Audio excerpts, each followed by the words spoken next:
갑자기 뭐 몇몇 기업이 하한가 같다고 하니까 첫날 저 깜짝 놀랐어요.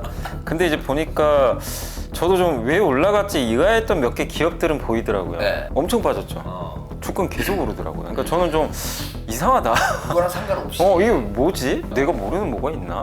호재가 있나? 뭐 2차 전지 진출하나? 거래소도 몰랐던 것 같고 그죠. 금감원도 저는 몰랐을 거 아니에요. 그러니까 그런 일이 가능했겠죠. 맞아요. 너무 지능적이었고 가뜩이나 2차 전지 꺾이고 있는 시점에서 이게 터져버리니까 매물이 쏟아져 버리더라고요. 멀쩡한 개인 투자만 또 당하게 만드는. 맞죠. 그래서 이 작전은 사실 없어야 되는데 너무 지능적으로 해가지고 지금 문제가 뭐냐면 반대 매매 때문에 팔지도 못해요. 맞아요.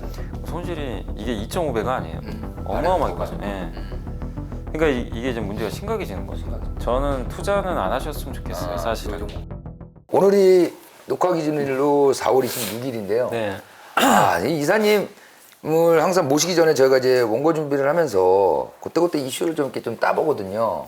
근데 또 나오시기 직전에 주식시장이 아주 그냥 큰일이 하나 발생을 해서 네. 아마 이사님도 여러 가지 이렇게 얘기는 들으셨겠지만 워낙 또 발생한 지가 얼마 안 돼서 네. 혹시 모를 수 있겠지만서도 최근에 그 CFD 매도 폭탄 네. 일명 사태라고 해서 네. 사실 개인 투자자들이 크게 관심을 가졌던 종목들은 아니거든요. 네. 뭐 다우데이터, 다올투자증권, 세방, 하림 지주 다 좋은 회사들인데 뭐 워낙 대지주 비중도 지분 비중도 높고 거래도 많은 종목이 아니다 보니까 가치주로서 이렇게 좀 오래 투자하신 분들 아니고는 큰 기관들 외에 관심 갖는 종목이 아니었습니다. 근데 와 이런 종목이 지금 오늘까지 4일째. 예. 그러니까 저도 이제 아니 갑자기 뭐 몇몇 기업이 하한가 같다고 하니까 첫날 저 깜짝 놀랐어요. 근데 이제 보니까 저도 좀 왜 올라갔지 의아했던 몇 개 기업들은 보이더라고요. 그러니까 작년에도 특히 이제 삼천리 같은 기업도 삼천리. 제가 작년에 이제 그 전쟁 터지고 나서 그때는 이제 올라가는 게 좀 이해는 갔어요. 사람들이 천연가스 가격 오르니까 도시가스 회사들 투자하나 보다. 테마로 엮여서. 근데 사실 이제 정확히 분석하면 아무 상관이 없어요. 천연가스 가격 올라도 마진은 그대로예요. 이게 적정 마진을 정부에서 보존해주고 가격이 오르든 내리든. 그러니까 이제 근데 그 논리면 천연가스 가격이 폭락하면 주가 빠져야 될 거예요. 그렇죠. 엄청 빠졌죠. 주가는 계속 오르더라고요. 그러니까 저는 좀 이상하다. 그거랑 상관없이. 이게 뭐지? 도대체 이해가 안 가는 거예요. 근데 그래서 밸류를 봤어요. 보통 가치주라고 하니까. 가치주가 아니에요. 비싸요 또. 또 비싸고. 왜냐면 올라가 계속 오르니까. 그래서 그래서 뭔가 좀 이상하다. 그러니까 내가 모르는 뭐가 있나? 호재가 있나? 뭐 2차 전지 진출하나? 그러니까 아무튼 저는 이제 좀 뭔가 이상했어요. 아무튼 이제 작년에 이제 그런 느낌을 좀 받긴 받았는데 그리고 이제 관심을 안 두고 있었죠. 근데 이제 갑자기 일이 터지니까 이게 작전이었구나. 그때 뭐가 저는 있었구나. 상상도 못했어요. 그런 작전을 할 거라고. 만약에 저희가 그걸 상상했으면요.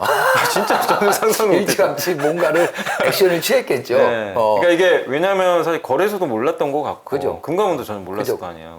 그러니까 그런 일이 가능했겠죠. 맞아요. 너무 지능적이었고 사실 20년 전에 2000년 초반에 이제 주식시장이 그땐 제가 알기로는 규제가 그렇게 심하지 않았던 때로 기억이 나는데 그때는 작전 정말 많은 걸로 제 기억이 납니다. 몇몇 기업들 리타워텍 기억나세요? 몇몇 기업 있었죠. 또 추억의 종목들 가장 있어요. 기억나는 회사 루보 일명 루보 사태. 루보 사태는 정말 진짜 끔찍했죠. 끔찍했죠. 비슷했어요 지금하고. 꾸준히 주가 올랐다가 이제 결국에 망가진 케이스인데 저는 루보 사태 이후로는 이런 일이 없을 줄 알았거든요. 아니 지금이 어느 시대인데. 그죠. 근데 이제 이게 뭐 작전 세력들이 어쨌든 작전을 한 게 표면적으로 성공을 했잖아요. 그동안은. 근데 이유가 어찌됐건 폭락을 했는데 걱정되는 게 이것 때문에 피해 보신 주주분들 계시고 멀쩡한 주주분들 계실 거고 그 다음에 또 시장도 망가져 버렸어요. 이것 때문에. 맞아요. 그냥 덩달아 망가진 거예요. 반대 매매 나가고 계속 도니까 이게. 근데 가뜩이나 2차 전지 꺾이고 있는 시점에서 이게 터져 버리니까 매물이 쏟아져 버리더라고요. 그러니까 이게 지수도 그러니까 멀쩡한 개인 투자만 또 당하게 만드는. 맞죠. 그래서 이 작전은 사실 없어야 되는데 너무 지능적으로 해가지고 참. 근데 어쨌든 이거는 저는 거래소나 금감원에서 좀 어쨌든 파악을 해봐야 될 것 같은데 좀 해야 될 것 같아요. 이게 저는 딱 보니까 과거의 경험치를 보면 우리가 소위 작전주라고 하면 재료 가지고 많이 먹었단 말이에요. 재료로 하죠. 결국 나중에 그 재료가 보면은 아무것도 아닌 건데 그 당시에는 막 광분을 일으키기 위해서 주가를 계속 올리지 않습니까? 맞아요. 근데 이거는 기업들이 좀 어떤 재료가 아니라 잠잠한 기업들이란 말이에요. 우리가 네, 보면 재료도 좋은 없어요. 기업이다. 근데 맞아요. 뭐 이렇게 좀 탄력도 없고 하다 보니까 꾸준히 가져갈 종목들 뭐 이렇게 많이 봤단 말이죠. 네. 근데 저는 요 종목들을 좀 사실 보질 않아서 가지고 이렇게 올린지도 몰랐어요.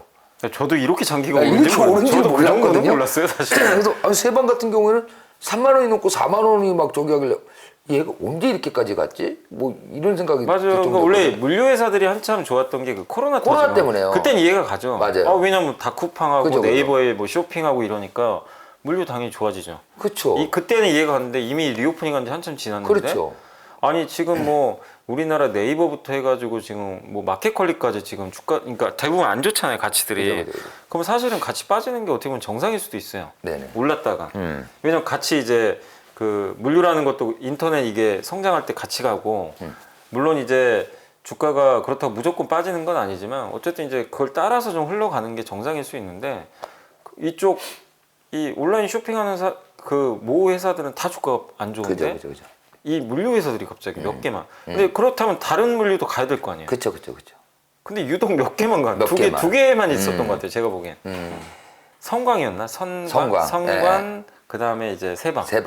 이 두 개만 가니까 이게 말이 안 되는 거죠. 그리고 이제 뭐 가스 관련주들이 좀 많이 있더라고요. 서울가스 네, 뭐 이런 맞아요. 것들이. 그러다 보니까 또 어디는 그것만 묶어서 이게 뭐 가스 재료하고 막 연결돼 있는 뭐 자원하고 맞아요. 돼 있는 게 아니냐 막 이렇게도 보기도 하고. 근데 꼭 그렇게만 어떤 특정 섹터로만 볼 일은 아닌 것 같고. 네. 근데 뭐 제가 공통점이 있겠죠. 오늘 이제 어떤 텔레그램에 어떤 분이 뭐 글을 하나 올리신 걸 봤어요. 어떤 블로그 분이세요. 네. 그래서 제가 의사분이 이렇게 써 있더라고요. 네. 그래서 들어갔더니 블로그예요. 읽어봤더니 네. 그 현직 의사분인데 주변에 지인들이 있잖아요. 예. 그 자기 친구분들이 거기에 넣나 봐요. 그 이제 음. 생생하게 적으시더라고요. 제가 한번 읽어봤거든요. 어마어마한 손해를 보신 것 같아요, 다들. 그게 지금 저희가 이제 약간 지라시 아니면은 우리가 이제 시장에서 듣는 얘기로는 뭐 의사들 중심의 자금을 모으고 맞아요. 뭐 상품보다 사고 났다 뭐 이렇게 얘기들을 하잖아요. 네. 근데 그게 맞는 것 같아요. 이제 그분 블로그 내용을 보면은 실제로 이제 의사분들 이렇게 통해서 한 단계씩 이렇게 왔나 봐요. 권유도. 근데 자기한테도 권유가 왔다고 하더라고요. 내용을 보니까. 근데 이제 자기는 안 했고. 안 했고. 네, 자기는 이제 그 어쨌든 어떤 이유 때문인지 모르는데 그거를 좀 거절을 한 것 같은데 이제 자기 친구들이잖아요, 다. 근데 평생 못 갚을 빚을 지는 분이 계시다. 의사분이신데. 이게 본인이 예컨대 얼마를 투자했다고 하면은 그 돈만 들어간 줄 아는데 이게 CFD로 레버리지를 일으켜가지고 자기도 모르게 뭐 이쪽 5배가 들어가 있고 2배가 들어가 있고 막 이런 지금 상황이 발생을 한 거거든요. 그게 그러니까 문제가 뭐냐면은 뭐 내 원금 만약에 없다고 칠게요 그냥. 네. 뭐. 근데 의사분들은 능력은 되시니까 네. 빚 없으면 또 다 그냥 재기할 수 있잖아요 사실은. 그죠. 이제. 근데 문제가 이게 돈이 아무리 많아도 내 원금의 일단 2.5배가 그쵸. 들어가고 이제 지금 문제가 뭐냐면 반대 매매 때문에 팔지도 그쵸. 못해요. 맞아요. 손실이 이게 2.5배가 아니에요. 아래로 더 어마어마한 가죠. 거죠. 예. 그러니까 이게 좀 문제가 심각해지는 거죠. 심각해진 거죠. 예. 근데 그걸 이제 갚을 수도 없는 상황이고. 그죠. 너무나 앉아서 손실이 그러니까 매일매일 지금 빚이 생기는 거예요. 지금 예. 예. 앉아서. 이제 오늘 저희 찍는 날까지도 하한가를 갔거든요. 맞아요. 그러니까 지금 3일 하한가면 고점에서 그날 반토막 난 거예요. 75% 빠진 거예요. 75%. 반토막 났어요. 이게 웃을 일도 아니지만 근데 어떤 분들은 또 그런 얘기 하더라고요. 이게 소위 말한 잡주가 아니다 보니까 이게 무작정 이걸로 인해서 기업 가치가 훼손되거나 뭐 그런 건 아니다. 예컨대 할인지주가 이거랑 상관없이 뭐 닭고기가 안 팔린다거나 그런 건 아니니까. 그럼 분명히 이것도 끝이 있을 텐데 오히려 이제 살 기회가 또 온 사람들도 있다 뭐 이렇게 봐요. 근데 그럴 수는 있는데 네. 문제가 뭐냐면 저는 투자는 안 하셨으면 좋겠어요. 사실. 요 종목들에 대해서. 왜냐면 일단 다 노출이 돼 버렸어요. 그러니까 기업 펀더멘탈과 지금 상관이 없이 갈 수가 없어요. 누가 살려고 하겠어요? 예? 이게 이 매수 주체가 없어요. 물론 이제 싸니까 어느 정도 빠지면 또 이렇게 단타하려고 들어간 분 분명히 나와요. 하한가 풀리면. 그러면은 여기서 또 왔다 갔다 엄청난 하면서. 이제 이 단타가 그게 돼버려요 사실은. 수급 베리겠네. 수급이 완전 망가져 버려요.